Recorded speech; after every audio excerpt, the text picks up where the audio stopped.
Ya, sudah. Terima kasih Tuan Ketua. Terima kasih Dungun. Saya mengikuti penuh minat ucapan yang berhormat Dungun daripada pagi tadi, dan perbincangan tentang akta ini daripada semalam sampailah ke hari ini. Saya dapat membuat rumusan sampai ke peringkat ini bahawa takrif demokrasi ini dalam konteks Malaysia ini mempunyai takrif sendiri. Saya ingin bertanya, adakah Yang Berhormat Dungun setuju seperti mana yang disebutkan pagi tadi, bila Yang Berhormat Dungun dan beliau menyebut satu quotation yang amat popular daripada Abraham Lincoln yang menyebut tentang demokrasi, sistem from the people, by the people, to the people. Tapi dalam konteks Malaysia ini, nampaknya pilihan raya hanyalah satu ruang bagi membolehkan banyak parti politik bertanding, tapi yang menangnya, yang mesti menang dan yang harus menang hanya BN. Minta penjelasan. Ya, Berhormat Tuan Ketua, itulah yang saya sebut tadi, bahawa perlunya ada suatu kajian supaya kita berubah kepada proportional representation tadi. Tapi hujah yang dikemukakan oleh wakil kerajaan mengatakan bahawa dengan kita menaikkan deposit yang tinggi ini akan kita dapat calon-calon yang betul-betul serius. Yang tak serius ini tak akan masuk bertanding. Ada cara yang lebih baik daripada itu, dan hujah itu tidak boleh dipakai.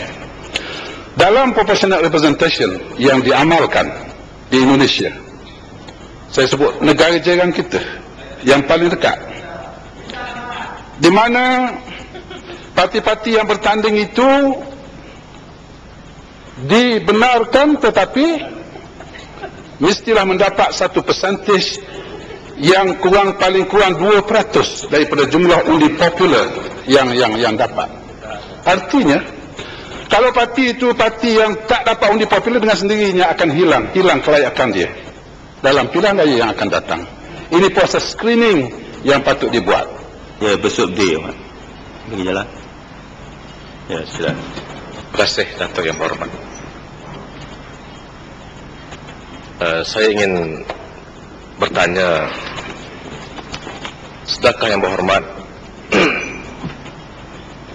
apa yang berlaku bukan persoalan demokrasi, tetapi penyalahgunaan kuasa oleh Kerajaan Barisan Nasional. Dan saya kira saya mau mencadangkan perkataan lain, amnokrasi. Bagaimana kerajaan menyalahgunakan kuasa yang ada, menyalahgunakan parlimen, menyalahgunakan two-third majority untuk mengekalkan kekuasaan, menafikan hak rakyat bersuara.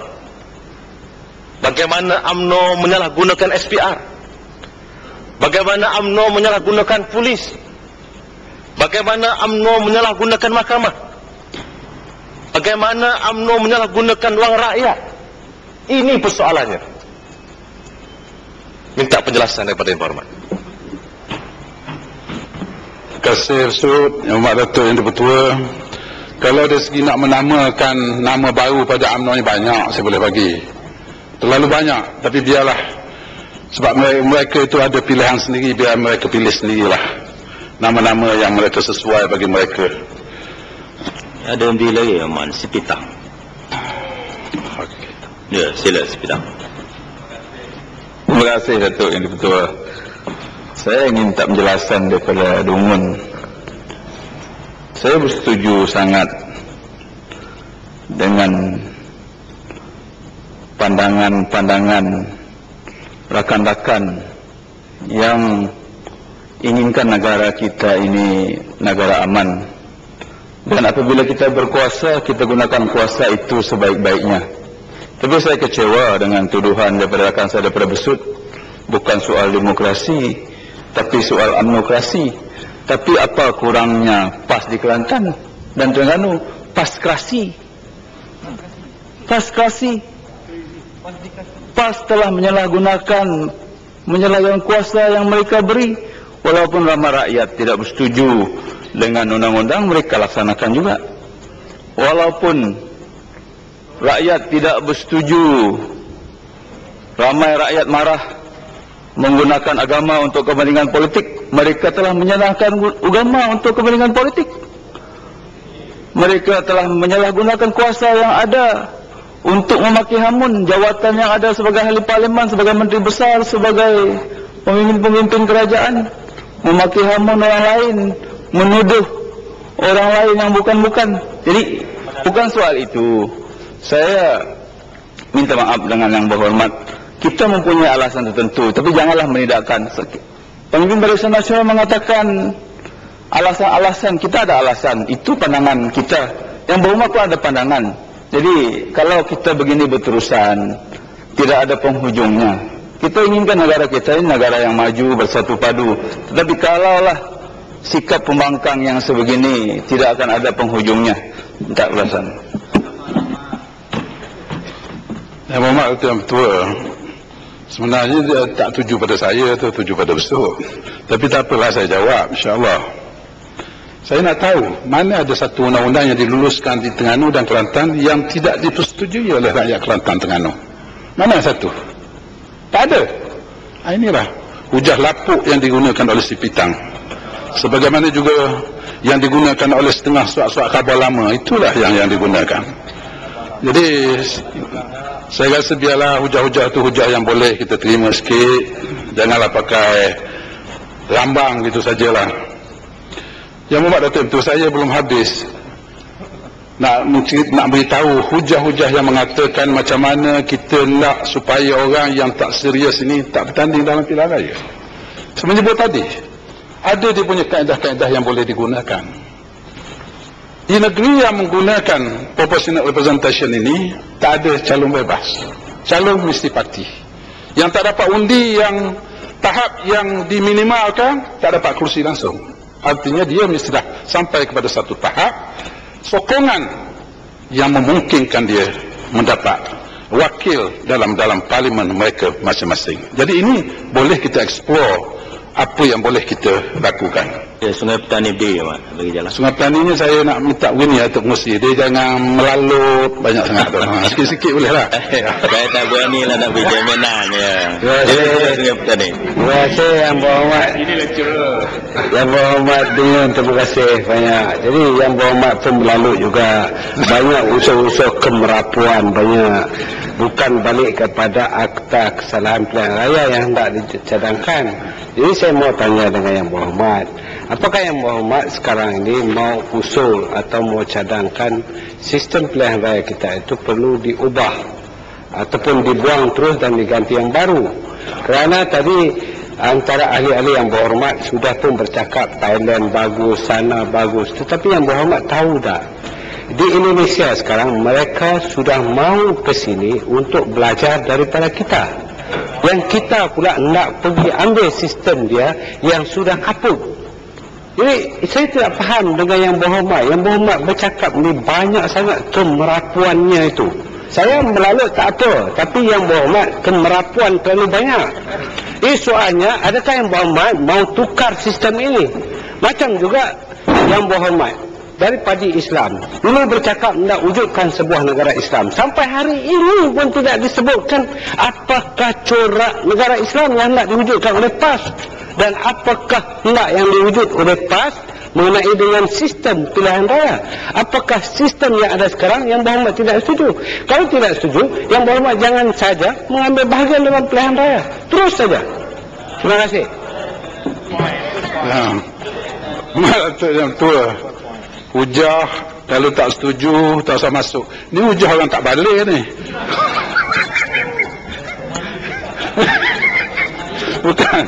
Bukan tak balik, saya tak tahulah apa saya nak guna istilah ni. Benda-benda yang seperti ni saya kata dah tadi. Saya kata ada perkara yang negeri kita lebih baik daripada setengah negeri lain, tetapi ada kita yang lebih buruk. Kita boleh mempelajari daripada sebuah negeri itu. Saya menyebutkan contoh-contoh ini. Indonesia, ada yang kita lebih baik pada Indonesia, tapi ada perkara yang kita boleh manfaatkan daripada itu. Sebab itu saya kata, kita cuba kaji, bincang mana yang terbaik. Kita tak ambil satu tutup in toto, ambil semua sekali, tidak. Tapi ada perkara-perkara yang boleh kita amalkan. Jadi sebab itu, Datuk. Ya, terima kasih Datuk Yang Dipertua. Adakah Yang Berhormat Dunggun sedar bahawa baru-baru ini ada ahli parlimen di Indonesia yang mementangkan di parlimen Indonesia supaya kerajaan Indonesia belajari negara Malaysia dengan menggunakan dasar ekonomi baru, tetapi dia ditolak kerana mereka katakan ini bukan satu polisi yang baik untuk Indonesia. Ini menunjukkan bahawa walaupun mungkin Indonesia nak datang ke Malaysia untuk belajar aspek-aspek yang tertentu, tapi bukan ambil semuanya. Dasar ekonomi baru adalah satu yang mereka tolak. Apakah pandangan yang berhormat? Memang Ketua Kim Tajam pandangan sama dengan saya. Saya katakan kita nak ambil belajar bukan semua, ada perkara-perkara tertentu. Mungkin dia tak mahu ekonomi baru ni dia pelajar kerana dalamnya wujud kronisme yang akan menyusahkan lagi Indonesia yang sudah pun ada masalah itu. Mungkin kerana sebab itu. Jadi kita hendaklah mengambil yang baik daripada mana pun ianya datang, hatta daripada barat pun kalau dia baik. Tapi kita mesti tinggalkan yang kita punya kalau yang kita punya itu tidak baik. Itu saja yang saya nubuat dalam hujah-hujah ini. Dan saya beranjak oleh kerana banyak lagi perkara yang saya nak sebut, itu yang betul. Pagi tadi saya ada sebut tentang daftar pemilih yang juga tidak sempat saya sebut. Daftar pemilihnya ada dua jenis, iaitu pemilih tetap dan undi pos. Dan pemilih tetap ni ada senarai A, B, C, yang itu saya tak nak sebut banyak. Tetapi undi pos ini satu perkara yang pernah kita sebut, memorandum kita kemukakan kepada SPR sejak lebih daripada 10 tahun. Saya tak nak sebutlah terlalu lama oleh kerana undi pos ini digunakan untuk kepentingan BN. Saya masih ingat, bukan saja PAS dan alternatif. Sewaktu kami dulu dalam Angkatan Perpaduan Ummah bersama dengan pemimpin-pemimpin Parti Melayu Semangat 46 yang mematikan dirinya sendiri pada waktu itu, termasuk wakil daripada Gua Musang, daripada Jelbu yang bersama-sama, memang undi pos ini suatu yang tidak baik, yang digunakan oleh kerajaan, dimanipulasikan supaya undi ini sejumlah besarnya akan masuk kepada kerajaan. Contoh undi tentera. Yang berhormat Datuk Yang Ketua, saya mempunyai contoh-contoh yang sangat jelas tentang bagaimana undi pos ini telah dimanipulasikan. Yang berlaku dalam pilihan raya, dalam peti undi di Kem Desa Pahlawan di negeri Kelantan. Kita selalu menyebut bahawa sepatutnya dalam setiap pengundian itu ada polling agent. Tetapi SPR kata, banyak kali kita bertemu dengan mereka, mereka menyatakan bahawa pernah dikemukakan kepada kerajaan, tapi jawapan kerajaan, kem tentera ini ialah tempat larangan, tak boleh siapa masuk. Tapi kita boleh memberikan hujah. Macam mana tempat larangan, penjual sayur pun boleh masuk, konsert pun boleh buat, semua boleh buat. Ini bukan kawasan larangan, tetapi semata-mata untuk memastikan bahawa undi itu akan dapat dimanipulasikan supaya pergi kepada calon BN. Dalam pilihan raya tahun 1999, yang berhormat Datuk Yang Di-Pertua, dalam Kem Desa Pahlawan ini, dalam Parlimen Peringat, terdapat tentera yang tidak hadir, tak ada di situ, seramai 115 orang, tetapi undinya masuk dalam tong. Kerana yang mengundinya bukan orang itu sendiri, tetapi ada orang lain yang mengundi bagi pihak pengundi yang berkenaan. Saya mempunyai laporan yang ketat berhubung dengan perkara ini. Di samping itu dia saya minta ada MD penjelasan.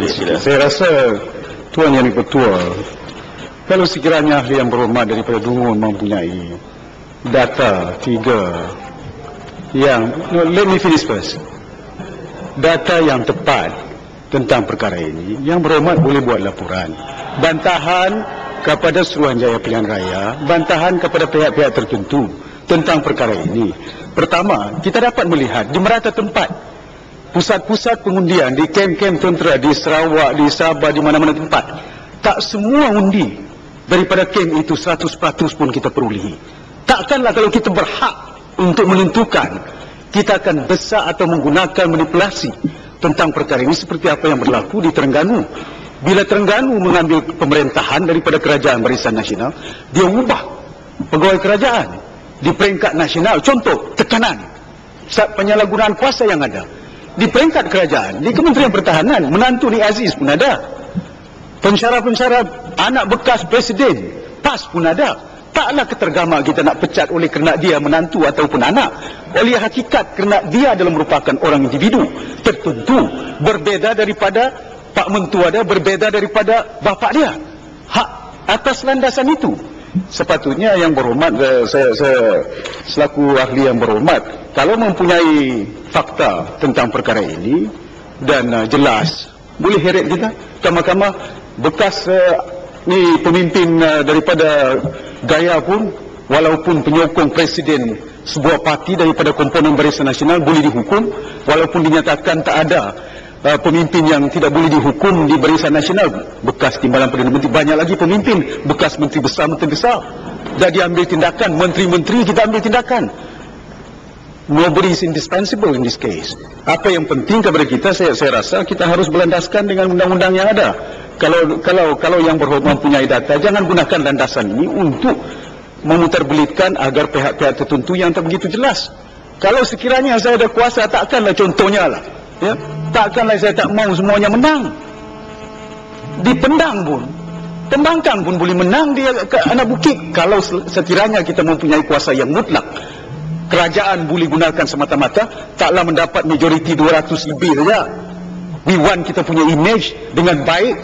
Kalaulah kita menggunakan seperti apa yang digunakan oleh kerajaan PAS di Terengganu, sehingga harimau pun tak ada tempat nak berlindung. Datuk Yang Dipertua, hari ini saya kenal lah, bukan saja backbencher yang tak tahan sabar, wakil kerajaan pun tak tahan sabar bila berhadapan dengan kenyataan dan fakta. Ini fakta yang berhormat saya boleh bagi, but there won't be any witch hunting. Can you guarantee there is no witch hunting after this? Kalau berjanji, tak apa, saya akan beri. Sebab ini adalah satu yang fakta yang tepat yang ada pada saya. Segala berjanji itu boleh saya bagi.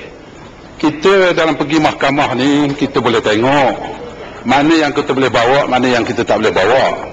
Sebab apa yang berlaku dalam kerajaan ni, kita kata selective prosecution. Ini yang kita tak mahu. Ada yang dipilih jendak yang ni. Ada hakim, saya akui tidak semua hakim yang tak betul, ada hakim yang betul. Tapi kalau hakim macam coklat hack, saya ragu sebenarnya. Ada MD Wan. Larut. Nak bagi siapa? Okey. Larut sila. Terima kasih. Terima kasih Yang Hormat. Orang yang berpengalaman keluar masuk Dewan Parlimen dan Negeri. Saya Yang Hormat, kalau Yang Hormat kata betul apa yang Yang Hormat buat tuduhan tadi, saya cabar Yang Hormat buat kenyataan di luar, ekoran daripada tuduhan Yang Hormat tadi. Baru gentleman. Jangan selepas Timbalan Menteri cuba mendapatkan bukti, Yang Hormat mengatakan tak sabarlah. Ini bukan fakta. Untuk gentleman, saya cabar Yang Berhormat buat kenyataan di luar, kita tengok dan kita minta disiasat sampai ke lubang cacing. Sila Yang Berhormat, jangan cakap di belakang ketua pembangkang saja. Kita minta, saya cabar sekali lagi, naik Presiden PAS buat kenyataan di luar. Sila. Yang Hormat Datuk Yang Ketua, dengan Yang Berhormat larut ni, kita cabar main bola syukurlah. Ya, bicara awak ya. Sila. Okey, saya teruskan. Terus. Ya, Datuk Yang Ketua. Ya, ada MD lagi Wan. Kuala Terengganu. Yang tu. Undi pos. Terima kasih Datuk Yang Dipertua. Terima kasih juga kepada Yang Berhormat daripada Dungun. Saya ingin berkongsi pengalaman saya sendirilah dengan undi pos ini. Di kawasan parlimen saya, Kuala Terengganu, jumlah undi pos adalah 1,420 dan majoritinya adalah FRU dan juga polis. oleh kerana undi POS ini dibilang awal sedikit daripada undi-undi lain, selepas pada pengiraan undi POS itu, saya hanya mendapat 120 undi. Jadi di situ saya kalah lebih kurang 1,300 undi pada petang sebelum undi sebenarnya dibuat. Pada perkiraan sepenuhnya saya menang dengan 14,443 undi. Jadi kalau melihat kepada trend pengundian itu tidak munasabah saya hanya mendapat 120 undi POS. UMNO leading saya pada waktu itu dengan undi POS lebih daripada 1,300 undi. Ini adalah suatu yang tidak munasabah dalam konteks undi POS yang berlaku sekarang dengan trend undi yang diberikan kepada saya, dan juga majoriti yang saya dapat itu lebih daripada 14,000 undi dalam pilihan raya yang lepas. Jadi ini saya minta yang berhormat daripada Dungun seperti yang disebut tadi adalah suatu yang tidak munasabah dengan peruntukan-peruntukan yang diberikan ini, dengan tidak memberikan suatu keterusan kepada undi-undi POS, dan sepatutnya SPR memberi tumpuan kepada perkara-perkara yang berikut ini. Terima kasih. Terima kasih Kuala Terengganu Yang Berhormat Datuk Pengerusi, Datuk Yang Di-Pertua. Undi POS ini sudah lama berjalan sebagaimana yang kita alami sekarang. Dan berhubung dengan undi POS ini, saya tidak menyalahkan SPR 100%. Kerana SPR pernah mengemukakan ini kepada kerajaan. Yang salah ialah kerajaan. Apa salahnya kalau kerajaan betul-betul terus letakkan polling agent dalam tempat mengundi, undi POS, undi tentera ni? Selesai masalah. Ya, mereka datang sendiri mengundi dan kita boleh tentukan. Dan berhubung dengan kem Desa Pahlawan ini saya belum habis lagi. Itu di samping pengundi yang memang ada daftar tapi tidak ada di kampung, tapi undinya masuk dalam tong. Ada terdapat penambahan bilangan pemilih yang memang tidak wujud di dalam senarai dalam kem ini, tetapi ada pertambahan sebanyak 120 undi. Ini hantu betul ni. Hantu betul ni 120. Dengan nama-namanya cukup lengkap. Pun hantu pada nama. Ada dalam tentera. Hantu.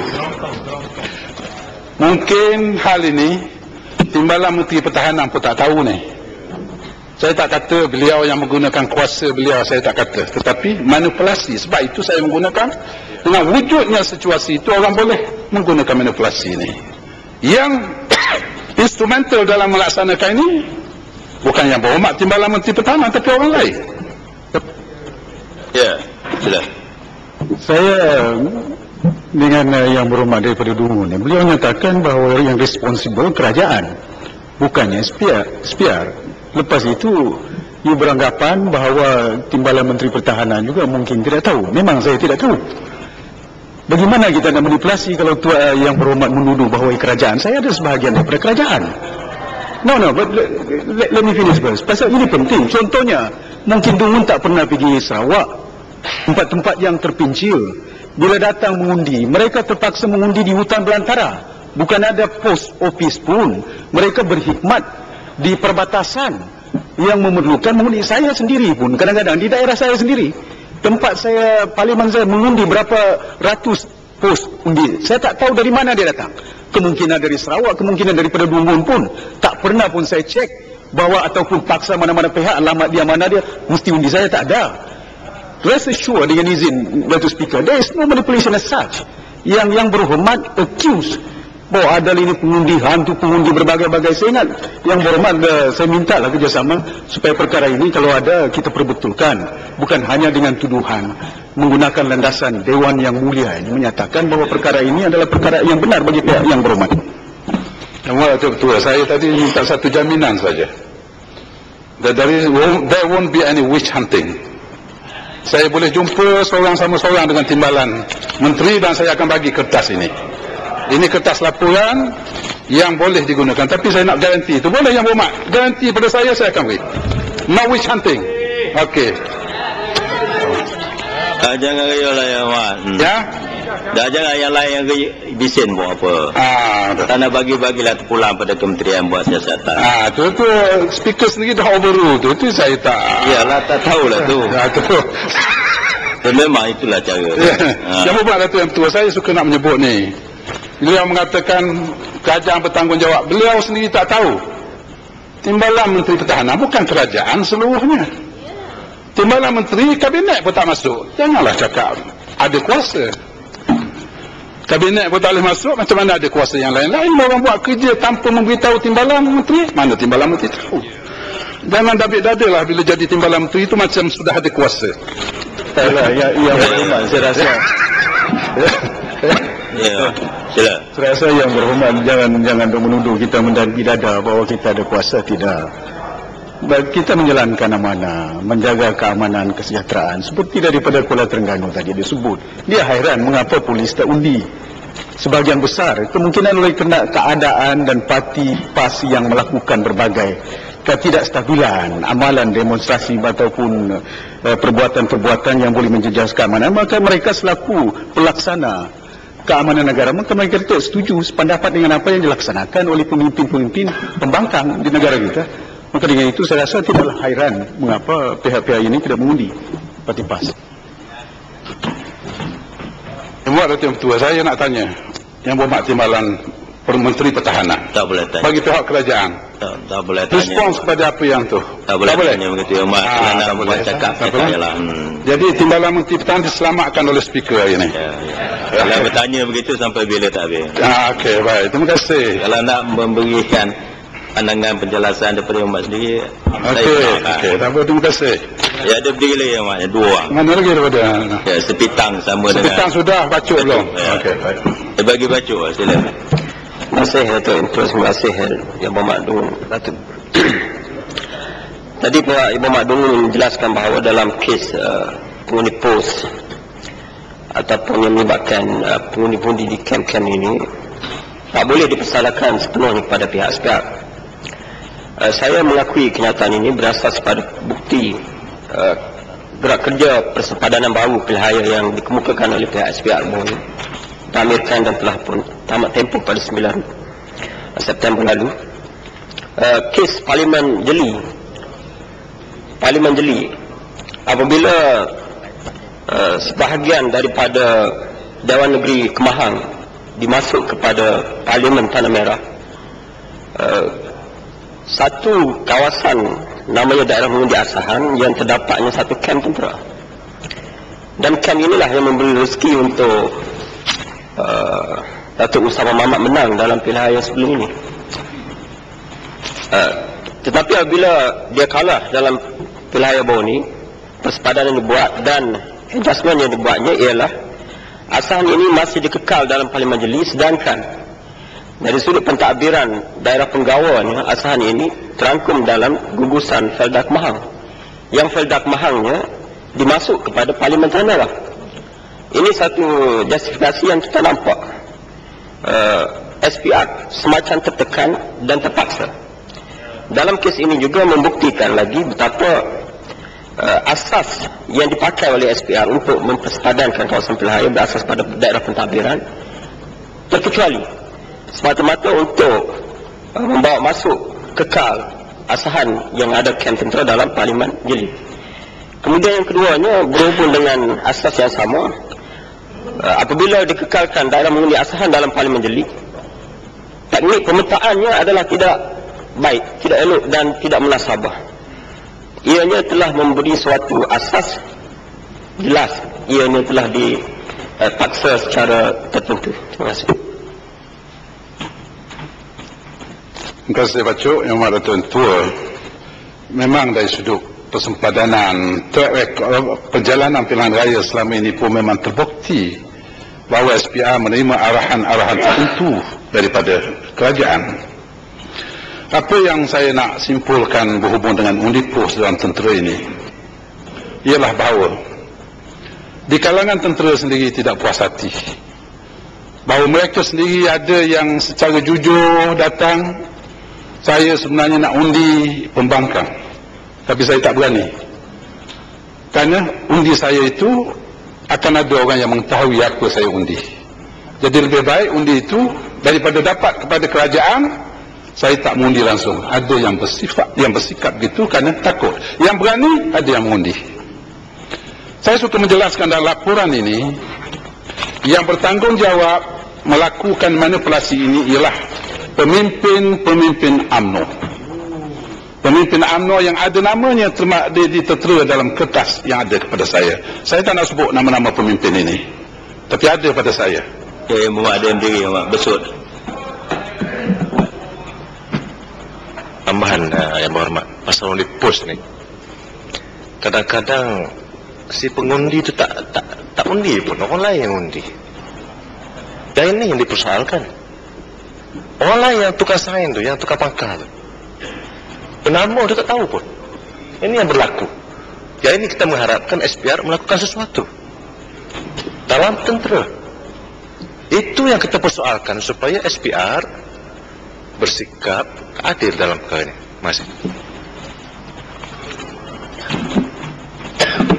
Jawapan Datuk Tua, yang berhormat Wakil Besut adalah bekas tentera. Jadi beliau tahu apa yang berlaku di dalamnya. Untuk maklumat Dewan ini. Saya beralih Yang Amat Datuk Tua kepada perkara lain yang disebut bagaimana demokrasi itu terhakis kerana dalam perkara 24B9 yang sama-sama kita maklumkan dalam perkara 24B9 ini, perkara 9 menyebut tentang deposit poster dan yang berkaitan dengan yang kena diberikan oleh calon. Dan apabila belanja kerana membersihkan ini tidak cukup duit yang menjadi deposit itu, maka balance itu dianggap hutang calon kepada kerajaan. Tak ada dunia buat macam ni. Di mana-mana demokrasi pun tak ada yang buat calon pilihan raya setelah menang berhutang dengan kerajaan. Cukuplah hutang ini dah dikenakan kepada pelajar-pelajar kita, masuk universiti saja dah start berhutang dah, keluar universiti dah mula bayar, cukuplah. Itu pun sudah cukup teruk bagi pelajar-pelajar kita. Sekarang ni calon pilihan raya, kalau duit untuk bersih tak cukup, berhutang dengan kerajaan. Saya bersetuju dengan cadangan wakil yang berhormat Wakil Tumpak. Kiralah berapa banyak belanja kerana nak bersihkan ini. 2 juta, 3 juta, 4 juta, 5 juta. Kalau itu diperlukan, Dewan ini, kerajaan dan pembangkang sanggup kita luluskan peruntukan yang sebanyak itu. Tapi jangan bebankan calon semata-mata kerana itu. Malah setengah negeri lain, bukan sahaja parti dan calon tak kena bayar, kerajaan memberikan apa yang dinamakan matching grant. Duit dia ada banyak mana, kerajaan top up, berikan sebanyak yang dia qualified untuk dapat. Ini demokrasi lain. Tetapi kita yang mendakwa demokrasi, inilah yang terjadi dalam beberapa tindakan yang akan dibuat. Yang ini perlu dibuang daripada akta ini. Dan saya rasa wakil daripada kerajaan pun bersetuju ini. Cuma mereka tak berani lawan orang nombor 1 itu saja. Ya. Yang Muhammad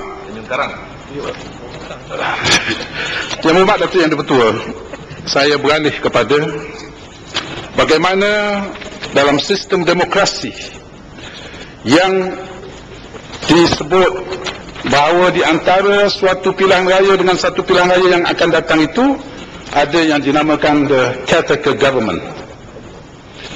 Yang Amat Berhormat Ketua Pembangkang ada menyebut sekadar pada tajuknya, tapi tak sempat untuk membincangkannya lebih panjang, bahawa caretaker government ini kalau di beberapa buah negara memang kerajaan yang sebelum ini menjadi kerajaan tidak ada peranan langsung.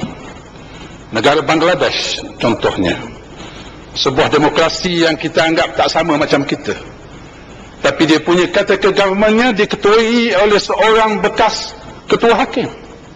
Perdana Menteri pun tak boleh campur. Inilah artinya caretaker government yang tak boleh menggunakan kuasa yang ada untuk mempengaruhi pemilih. Ya, ada yang dirompen diri yang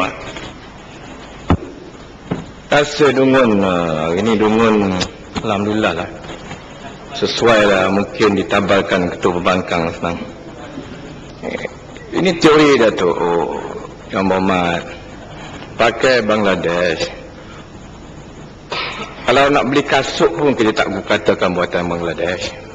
Kalau beli baju pun tak kata begitu.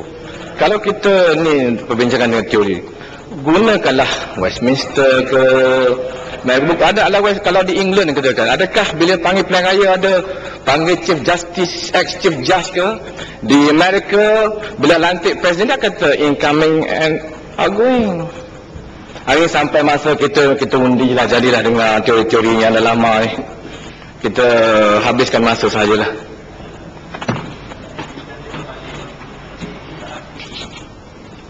Yang waktu yang tua, dia kita nak belajar ni, jangan hina Bangladesh. Mungkin ada perkara yang kita lebih baik daripada Bangladesh, ada yang kita lebih buruk daripadanya. Begitu juga dengan Westminster ataupun United States. Yang kita kata kita boleh, tidak semua yang kita boleh belajar daripada negara-negara barat ni. Ada yang boleh kita terima, ada tak boleh kita terima. Kerana kebijaksanaan itu adalah barang tercecer yang boleh dimanfaatkan oleh orang Islam, terutama sekali ini hadis. Yang saya nak sebutnya, bahawa itu contoh tentang caretaker government yang kita tidak boleh nak gunakan kuasa kerajaan dulu sewenang-wenang. Saya menyebut Datuk Yang Tua. Oleh kerana kalau kami belum mempunyai sebuah kerajaan, sekalipun kerajaan negeri, kalau kami kemukakan ini, kerajaan mengatakan kamu belum menang, boleh buat cadangan itu. Sekarang kami telah menguasai dua buah negeri, Kelantan dan Terengganu. Kita gunakanlah konsep caretaker government ini bagi semua kerajaan pusat dan negeri. Dan kami mencabar kerajaan pusat supaya mengadakan satu peraturan bahawa kerajaan yang menang sebelum itu menghadapi pilihan raya, jangan gunakan kuasa yang ada kepada kerajaan. Dan kami akan menghadapinya berdasarkan kepada prinsip-prinsip yang kita terima pakai. Saya tak fikir BN akan terima konsep ini. Yang berhormat Datuk Yang Di-Pertua, kita sedikit penjelasan daripada Imun. Sila. Kita berbicara tentang caretaker government. Saya nak tanya sedikit di mana kemungkinan kerajaan PAS ada kuasa. Di Kelantan kita dah adakan pilihan raya banyak kali di situ. Tak ada saya dengar pun selama ini bahawa ada proposal cadangan daripada kerajaan negeri Kelantan untuk mengadakan caretaker government, sama ada di peringkat DUN maupun di peringkat parlimen. Masa itu saya masih ingat dalam pilihan raya 1999-95, dan kita dapati tak ada caretaker government pun dicadangkan, kalau sebenarnya yang berhormat naik Presiden PAS. Caretaker government contoh di Kelantan, ya, dah beberapa kali kita adakan pilihan raya. If this had been in your mind, dengan izin, for all this while, kenapa tidak dicadangkan semasa ada beberapa kali pilihan raya, kalau ada kebenaran bahawa kita tidak nakkan supaya kerajaan negeri Kelantan masa pilihan raya yang akan datang atau yang lalu, kenapa tak tubuh satu? Memang Datuk Tua, itu bukan satu perkara yang pelik. Kita kemukakan sesuatu itu pada waktu yang sesuai. Sekarang ini waktu yang sesuai yang menunjukkan bahawa kami agak lamai. Jadi ini menggambarkan bahawa itu hasrat yang digambarkan dalam manifesto BA sendiri telah memukakan perkara ini. Ya, ada yang boleh lagi. Kubang Krian, ya, sila. Saya mohon sedikit penjelasan. Ada yang berhormat daripada Dungun sedar bahawa kerajaan negeri Kelantan sejak 1990 telah mengeluarkan satu perkeliling kepada semua ahli-ahli esko kerajaan negeri dan kepada semua agensi kerajaan tidak menggunakan semua jentera kerajaan termasuk kereta-kereta rasmi ahli-ahli esko dan mana-mana agensi kerajaan negeri semasa pilihan raya kecil dan juga semasa pilihan raya umum, dan perkeliling ini telah dikeluarkan secara rasmi. Yang Berhormat Yang Tua, kerajaan PAS dia mengamalkan satu yang baik itu bukan macam BN, dia duk keruya wata bagi tahu ini yang kami buat. Kami buat senyap-senyap tetapi ada kesannya, rakyat boleh lihat. Apa-apa lagi minta penjelasan sedikit. Adakah ini kuasa seperti apa yang apa lagi? Malam pergi nanti lo, nak bagi ya sila. Saya minta sedikit penjelasan. Apa yang dinyatakan oleh rakan daripada Kubang Krian tadi, bahawa PAS adalah bersih daripada pengamalan ini. Di Lunas, di Kepala Bukit, saya duk jaga. Saya bagi Kepala Bukit bukan anak bukit. Kepala Bukit satu dia ada mengundi, saya jaga. Saya duk tengok kereta yang digunakan, kereta-kereta kerajaan negeri yang digunakan. Begitu juga di Lunas, saya duk perhati.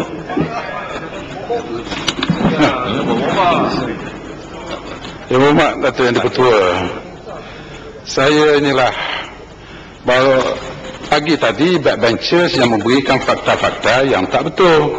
Hari ini Timbalan Menteri pun bagi fakta yang berdasarkan apa yang dia cakap begitu saja. Bukti tak ada. Jadi ini susah yang Madam Tua. Dia tak boleh verifykan perkara yang dia sebut ini. Jadi saya rasa cukuplah. Banyak lagi ya. Ya. Kalau ganggu banyak-banyak panjang lah. Sebagaimana yang Muhammad sendiri dimaklumkan pada tengah hari, bahawa kita perlu selesaikan undang-undang ini pada hari ini juga lah. Jadi saya sudah panjang yang Muhammad bocak. Ini tanggungjawab speaker sini lah. Saya akan buat keputusan lah. So yang Muhammad dulu cuba ringkaskan. Yang Muhammad bagi masa saya banyak mana lagi supaya saya boleh sesuaikan. Ada yang Muhammad bangun. Kurang lagi. Ya. Saya nak tanya Yang Berhormat, ada tak kereta Esko Kerajaan Negeri nombor TT3? Saya ada gambar ni. Takkan kereta Esko TT3 ni letak di dalam kebun? Masa bila Esko bermusyarat di dalam kebun? Itu yang saya nak tanya. Ini bukti ni, ada gambar. Kemudian Yang Berhormat juga, itu bila saya bangkit soalan kemas, saya nak tanya. Saya nak tanya ini gambar, kalau tak betul nanti je lah gambar. Okey, ini okey, yang pertama. Tak tahu lah kalau kebun ni Dewan Undangan Negeri, saya tak tahu lah pula kan. Kemudian saya nak tanya Yang Berhormat, hari itu bila saya bangkit masalah kemas, Yang Berhormat mengatakan, saya bacalah yang dalam handset ni, Yang Berhormat kata, jadi kita kata okeylah, cari satu tempat berunding dengan baik sehingga tempat itu ada dan sebagainya lah. Saya dah buat semak bahawa kemas-kemas yang telah dizalimi, yang dikunci pagar, yang mesinnya kena rantai sebagainya, saya boleh bagi nama saya ini, tapi itu yang Muhammad akan menafikan kan. Tapi saya untuk saya kena baca sebenarnya yang saya ada. Ini kemas Kampung Pangkalan Arang, Kuala Terengganu, Kampung Duyung, Kuala Terengganu, Kampung Lebuk Lesung, Kemamat, Kampung Surau Hujung Dungun. Dah saya nak baca ini, nak menunjukkan tadi dia berkait dengan kerajaan, menunjukkan dia kerajaan juga, dia pun tak tahu apa orang bawah dia buat. Itu yang saya nak bangkitkan. Sebab dia kata dia kerajaan. Ya. Yang Mak kata tua. Yang Berhormat Sungai Karang ni dia KO tadi itu nak bangun balik tu. Dia dah itulah. Jadi saya harap itu sebut senarai 30-40 boleh sebut. Sebab tu saya kata pergi. Gambar okey. Memang tak ada masalah. Ada kata ya, kalau yang memang macam tu, apa salah? Kalau kebun dalam rumah dia, wakil rakyat BM pun kereta depan hotel, macam mana? Kelab malam macam mana? Karaoke macam mana? Ya.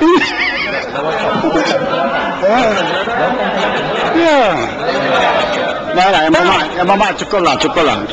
Dah. Yang Muhammad ada betul. Saya suka menjelaskan. Berdasarkan peraturan-peraturan yang dibuat. Ini patut wakil kerajaan ditahulah peraturan kerajaan. Sebagai menteri dibekalkan sebuah kereta, Esko dibekalkan sebuah kereta. Dia boleh pergi melawat ladang yang dia perlu tengok. Tapi apa benda ni yang ladang dia sebab dia tengok macam mana kedudukan rakyat dia. Ini Sungai Karang tak tahu. Ya Mak. Ini floor saya Mak. Yang Muhammad. Yang Muhammad turun balik kepala tajuk. Yang Muhammad. Bagaimana yang Muhammad sendiri juga bersetuju. Boleh cuba jimatkan. Saya cuba jangan Terima kasih Datuk Yang Pertua.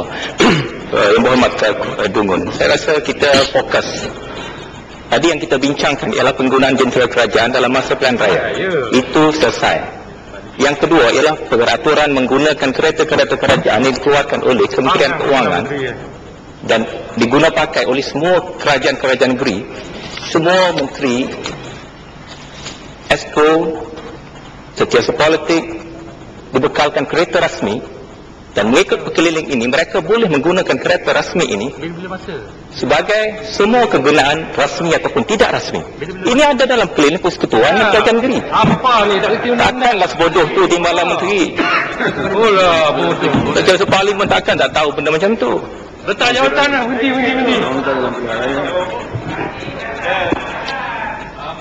Datuk. Ya. Okey. Datuk yang betul.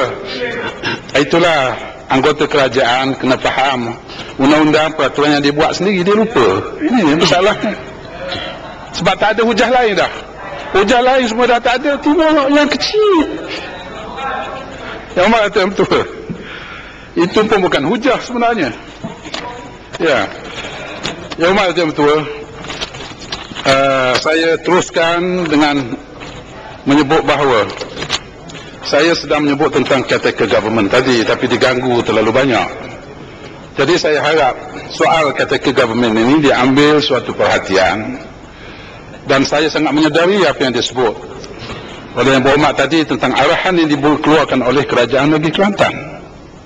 Sebab selain daripada kereta-kereta sekolah, ada kereta-kereta agensi kerajaan yang kemudian kerajaan yang kita arahkan supaya jangan gunakan. Tetapi memorandum yang kita kemukakan kepada SPR baru-baru ini yang dikehendaki dalam ulasan yang diperlukan daripada PAS dan daripada BN berhubung dengan pilihan raya Pendang dan Anak Bukit, kita telah kemukakan kepada SPR secara resmi tentang apa yang kita lihat berlaku. Berpuluh-puluh agensi jabatan kerajaan yang digunakan oleh BN dalam pilihan raya Pendang dan Anak Bukit baru-baru ini. Kita bagi secara bertulis. Ini bukan cakap kosong yang telah kita beri kepada SPR. Boleh cek dengan SPR tentang pelbagai jabatan, pelbagai agensi yang digunakan dalam pilihan raya itu. Ini bukan sahaja sewaktu caretaker government yang mereka gunakan, ini sewaktu mereka berkuasa dan menghadapi pilihan raya yang seperti itu.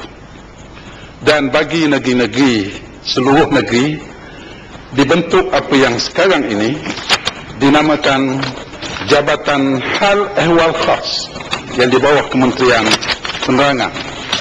Alhamdulillah hari ini Yang Berhormat Menteri Penerangan hadir, jadi saya boleh sebut perkara ini. Tapi sayangnya akhir-akhir ini Menteri Penerangan sendiri tidak berfungsi. Yang berfungsi ialah setiausaha parlimen yang tak ada kawasan. Itu yang saya risau sikit ni. Ya, jadi semua serah. Jadi kalau get out of hand pun Menteri barangkali tak berapa tahu apa yang berlaku ni. Saya haraplah Menteri Penerangan cuba tengok sikit lah apa yang budak tu buat lah. supaya jangan apa benda ni terlampau sangat perkara-perkara yang dibuat itu. Dan ya, Jabatan Hal Ehwal Khas ini, ya, Jabatan Hal Ehwal Khas yang ditubuhkan ini berfungsi macam satu jabatan yang paling hebat dari yang lain. Di Kelantan mereka menggunakan nama satu unit yang dinamakan Al-Ansar. Hebat nama, Al-Ansar, di bawah Jabatan Hal Ehwal Khas. Tugasnya tugas politik, mengaturkan perjumpaan, mengaturkan pelbagai macam untuk kepentingan politik Barisan Nasional dan khususnya UMNO. Walaupun jabatan ini ada pada seluruh negara dalam setiap negeri, tetapi yang wujud secara aktifnya ialah negeri-negeri di mana pembangkang kuat. Kelantan, Terengganu, Kedah, Pahang dan beberapa buah negeri yang lain, walaupun tidak sekuat sebagaimana negeri-negeri ini, tapi diwujudkan sebagai suatu saluran untuk dijadikan sebagai alat politik oleh Kementerian Penerangan yang tentunya mewakili kerajaan. Yang Berhormat Datuk Yang Ketua, saya akan pergi kepada perkara yang terakhir dalam perkara yang saya nak sebutkan hari ini, iaitu yang berkait dengan pindaan 26D. Ini yang akhir yang Berhormat Datuk Yang Ketua. Saya hormati penghuni waktu yang diizinkan kepada saya. 26D itu menyebut mana-mana rumah, kediaman dan sebagainya tak boleh dijadikan tempat berkumpul pada hari pengundian menjadi satu amalan untuk memudahkan perjalanan pilihan raya ini, terutama sekali di luar bandar, bahawa pengundi-pengundi yang nak keluar ini memudahkan bagi pengangkutan itu mengambil pengundi ini keluar, terutama yang sekali ibu yang terpaksa menyusukan anak, terpaksa dengan itu berhenti dulu pada satu tempat. Jadi ada rumah yang digunakan untuk itu, untuk memudahkan kenderaan. Dan ini diketahui oleh BN bahawa ini suatu amalan yang dilakukan oleh pembangkang, oleh PAS untuk fasilitkan perjalanan pilihan raya itu. Tetapi pindah ini dibuat supaya jangan ada tempat berkumpul yang boleh ditentukan. Sedangkan tujuan kita ialah untuk memudahkan pengundi-pengundi ini diangkut oleh kenderaan yang telah pun ditetapkan untuk mengangkut, tetapi inilah pindaan yang dilakukan supaya akan menjadi sukar pada pengundi-pengundi ini dan akan memudahkan kenderaan-kenderaan yang pakai lambang dacing ini. Dan setengahnya kita dapat kesan dalam beberapa pilihan raya, kenderaan yang digunakan oleh BN menggunakan lambang PAS, menyamar sebagai lambang PAS untuk mengangkut pengundi-pengundi yang dikatakan pengundi PAS ini. Dan dalam itu berlakulah kempen, termasuk politik wang yang digunakan. Kemudian saya ringkas-ringkaskan yang hormat Datuk Ketua, yang akhir soal memfitnah dan sebagainya ni, yang saya rasa ditentang oleh semua yang berhormat daripada pembangkang yang bercakap. Satu contoh yang sangat jelas bagaimana fitnah yang digunakan oleh akhbar dan disebarkan. Yang berhormat Si Putih menyebut tentang tengkolok yang dipakai oleh yang berhormat Wakil Guru Musang yang menjadi Ketua Parti Semangat 46 pada waktu itu. Beliau ada dalam dewan ini. Bagaimana fitnah itu digunakan oleh BN untuk memukul beliau, dan kerana tak tahan pukul itulah menjurang balik masuk. Yang hormat Datuk Yang Ketua, itu satu contoh. Saya nak bawa satu contoh lain dalam pilihan raya kecil Teluk Pasu, di mana calon PAS yang bertanding itu digambarkan sebagai seorang yang tidak friendly, nak bersalam pun tak mau bersalam. Disebarkan dalam seluruh akhbar harian mainstream, surat khabar mengatakan inilah contoh pemimpin PAS, disebarkan. Memang sebelum bersalam itu akan diambil gambar sebelum bersalam, selepas bersalam, masih ada. Kalau diambil sebelum bersalam, tak bersalam lah. Terpaksa kita cari gambar yang bersalam. Bila keluar itu, baru terbukti bahawa inilah fitnah yang dimainkan oleh seluruh akhbar pada waktu itu, seluruh media. Dan ini contoh yang saya nak bawa yang menunjukkan bahawa kalau ini yang dilakukan, yang berlaku, saya menyebut tadi, saya mengulangi, kalau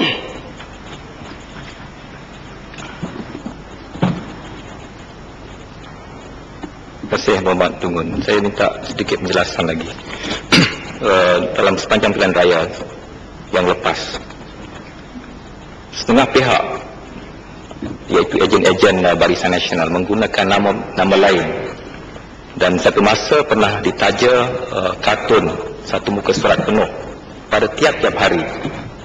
Dan pada masa yang sama, Yang Berhormat Mulia Guru Musang juga telah menjadi salah seorang mangsa apabila digambarkan 3 kepala naga yang tidak boleh tidur, yang tidur sebantal tetapi mimpi lain-lain. Dan iklan ini ditaja ataupun direka khas oleh Saatchi & Saatchi, satu firma Yahudi daripada Amerika, dan kosnya tentulah sangat mahal. Dan tajaan dalam bentuk iklan ini, satu muka surat penuh dalam semua surat khabar mainstream, telah dilakukan berhari-hari.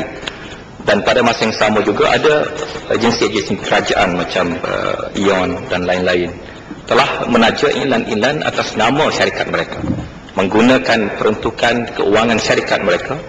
Tetapi pada asasnya semua iklan ini ialah untuk membantu Barisan Nasional menang kempen ini.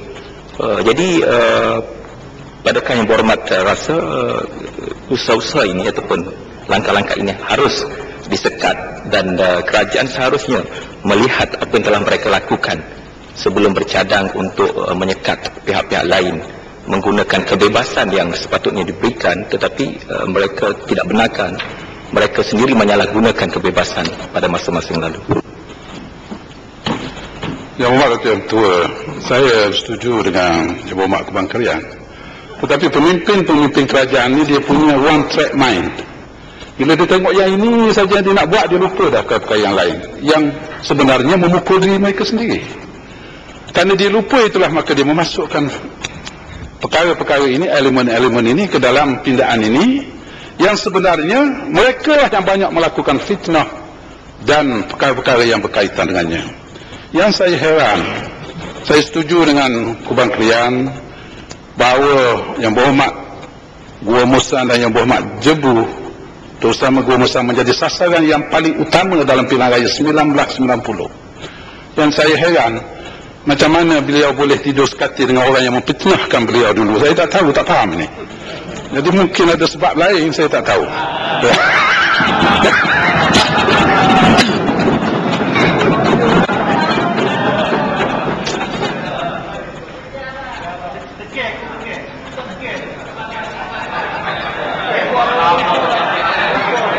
Saya tak nak ambil bahagian dalam perbahasan ini kerana nama saya disebut 3 kali lebih. Saya rasa elok saya bangun memberi penjelasan.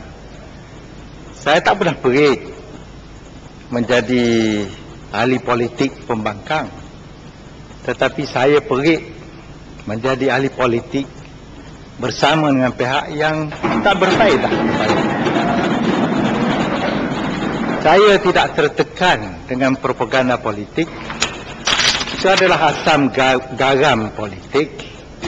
Kalau kita tak sabar dan tak pandai menyesuaikan diri, kalahlah kita. Tinggal lagi kalau orang bawah cepat melakah dan cepat rasa marah dan tak sanggup sabar, sudah tentu dia akan menerima padahnya. Jadi oleh kerana itu, saya yang sekarang ini berada dalam UMNO, sememang pun dalam UMNO sepanjang hidup politik saya ini, di suatu ketika kerana tak dapat menyertai dan bersama dengan UMNO, saya diminta oleh almarhum Tengku Abdul Rahman menubuhkan sebuah parti yang dinamakan Semangat 46 kerana nama UMNO tak boleh diguna. Tujuannya nak menyekat, menghalang ramai daripada mereka yang bersama dengan saya, hampir 40% lebih daripada anggota UMNO menyertai PAS. Jadi itu sebab 46 ditubuh. Jadi kalau laksana rasa besar hati, rasa bongkak kerana menang banyak kursi, saya suka ingatkan juga kemenangan itu adalah atas penderitaan orang lain, bukan kerana isu yang diterangkan oleh PAS, bukan soal dasar yang diperjuangkan oleh PAS. Sebab kita semua ini daripada orang Melayu, semua beragama Islam. Cita-cita kita sama dengan siapa juga yang memeluk agama Islam. Tidak saja menjadi hak satu pihak seperti PAS. Semua yang ada di Malaysia, yang di luar Malaysia, yang memeluk agama Islam mempunyai cita-cita yang sama. Tetapi janganlah kita rasa bongkak kerana menang sedikit dalam satu masa. Ingat dalam tahun 66 PAS menang satu saja parlimen. Dia boleh berbalik benda ini, pasang surut, tak ada kena-mengena dengan perjuangan yang dibawanya. Tetapi barangkali tahun 99 nasib baik kerana hangat diperbincangkan soal yang lain, maka dapat dia meraih keuntungan dari itu, maka rugilah sikit Barisan Nasional. Tetapi kita ada masa juga untuk membaiki keadaan itu, insya-Allah. Kalau kita buat dengan baik, mungkin saya bukan peramal, tapi mungkin kursi di sebelah sana hapus pula. Itulah nasibnya dalam politik. Janganlah kita ni berasa bongkak, Islam pun tak benar kita rasa riak dan sebagainya. Cakap tak betul-betul. Janganlah duduk sini-sini tak pasal-pasal. Ini politik. Ini politik. Dan dalam politik tak ada yang menjadi kawan selama-lamanya dan tak menjadi musuh selama-lamanya. Terima kasih Datuk Ketua. Muhammad. Saya mintalah sebab nanti kita ada itulah. Saya kena respon sikit lah yang Mak Datuk. Sebenarnya saya sendiri pun sedih mendengar rintihan daripada Guru Musang. Bahawa beliau nak keluar semangat 46 tu bukan kehendak dia. Tapi kerana Tengku Abdul Rahman, maknanya dia bukan seorang yang ada prinsip sendiri. Keluar UMNO ni bukanlah ada prinsip sendiri. Paksa dengar cakap orang baru tubuh parti. Muhammad. Ya, Muhammad bangun lagi. Ya, saya okey, tak apa. Kau tak faham. Saya cakap Melayu tadi. Itu tak faham, dia cuba putar belikkan, baru 2 minit saya selesai berucap. Saya belum habis lagi jawab Datuk Yang Ketua. Dan beliau mengatakan tadi tentang perubahan mungkin berlaku sini kosong sana kosong. Memang itu keyakinan kita orang Islam. Wa tilkal ayyamu nudawiluha bainan nas. Dan hari-hari kemenangan itu kami gilirkan di antara manusia. Itu keyakinan kami sebagai orang Islam. Mungkin kami akan menang di sebelah sana suatu hari nanti. Itu bukan satu perkara yang mustahil. Mungkin Guru Musang sendiri dia kata dia tak perik jadi pembangkang. Mungkin dia akan jadi pembangkang balik. Mungkin. Dan saya harap pemimpin UMNO sekarang jangan percaya. Saya nak kata beliau sebab beliau kata tak perik jadi pembangkang. Ya, masih ada kecenderungan itu. Ya.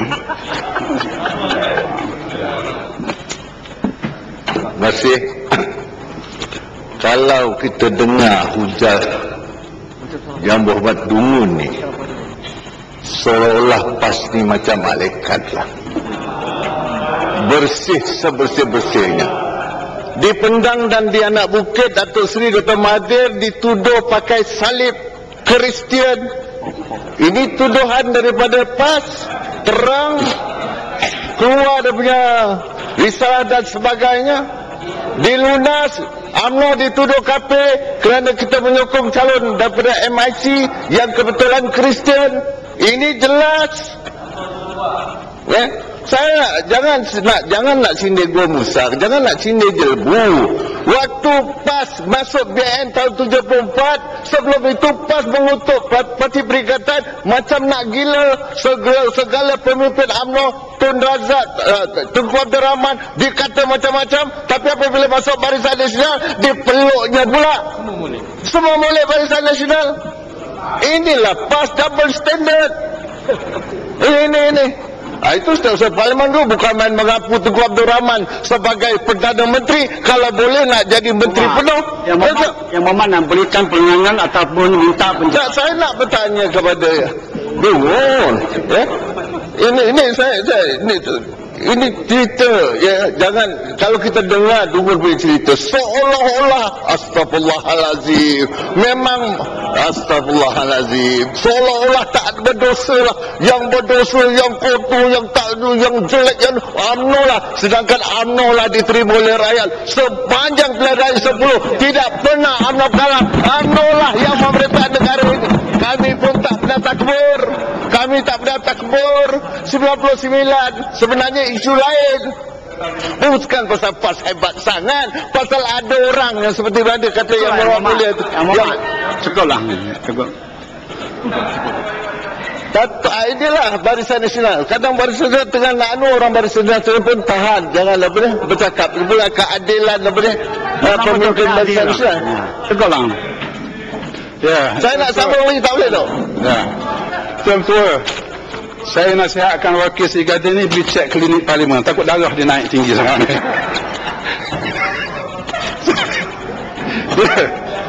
Saya tidak pernah, PAS tidak pernah merasa angkuh dengan kemenangan yang kita punyai. Tapi apa yang kita sebut, Muhammad, berapa minit lagi perlu? Ya, cukup tak? Ya, barangkali sampai 4:30. Ya. Perlu tak payahlah. Oh ya. Okey. Jadi saya kasih lagi 10 minit lah. 10 minit. Yang Muhammad Datuk Yang Tua. Yang Muhammad Datuk Yang Tua, saya sebut tadi contoh-contoh kempen-kempen yang tidak sihat yang berlaku, yang diamalkan oleh BN. Tak pernah saya menunjukkan PAS ni dengan angkuh, dengan sombong, tak pernah.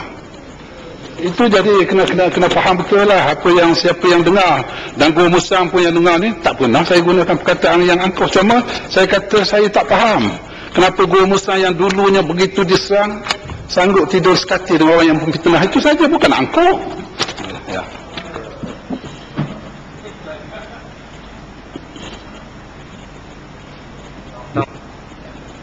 Muhammad Dungun, saya minta penjelasan ringkas. Apa yang telah kita sebutkan ataupun disebut oleh Dungun dan lain-lain rakan bukan nak menunjukkan keangkuhan. Kita ingin melihat dan menilai konsistensi dalam dasar dan juga pendekatan dan pendirian seseorang. Dalam parlimen ini pada tahun 1989, semasa pindaan Akta ISA, ahli-ahli parlimen daripada Semangat 46 pada waktu itu dalam belah bahagian telah menentang ISA, dan ini ada dalam handset parlimen semasa perbahasan rang undang pindaan Akta ISA, termasuk Timbalan Menteri Dalam Negeri yang sekarang ini pada waktu itu dalam belah bahagian telah menentang ISA. Prinsip konsistensi itulah sebenarnya yang ditekankan oleh Muhammad Dungun. Betul ke begitu?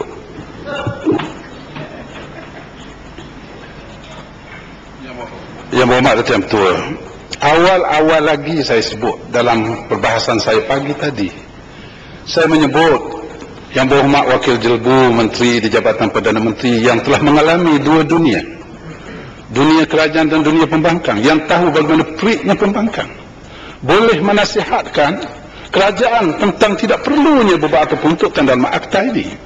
Saya sudah sebut itu. Kerana mereka sendiri, sebagaimana yang disebut oleh Kubang Krian, undang-undang yang tidak wajar seperti ISA ini sama-sama tentang. Semangat 46 tentang, PAS pun tentang, yang lain pun tentang, tetapi memang tidak ada konsistensi kepada pemimpin-pemimpin yang seperti ini. Malah Menteri Dalam Negeri dulu tentang, sekarang beliau sendiri yang melaksanakan enforcement dari sudut ISA ini sendiri. Ni apa ni? Triple standard lagi, ni bukan double lagi dah. Ya, jadi Yang Muhammad Datuk Yang Dipertua, inilah yang saya suka menyebut bahawa perlunya kewarasan berpolitik ini kita kembalikan ke dalam negara kita ini dengan kedua pihak, kedua belah pihak, kerajaan dan pembangkang. Kita sama-sama bincang apa yang terbaik bagi negara kita. Yang kita kembalikan. Kami tidak mengakui bahawa kami ini tak ada salah silap. Mungkin kami silap, tapi tunjukkan di mana silap kami. Tapi sepanjang masa yang ada bukan tunjuk silap, ialah cerita-cerita fakta-fakta yang tidak tepat, fitnah. Kami bersedia kalau fakta ini tepat. Okey, kita terima ini sebagai satu fakta, kita boleh baiki apa yang perlu kita baiki. Jadi akhirnya Yang Mak Datuk Yang Pertua, saya menghormati Datuk Yang Dipertua kerana masalah masa ini.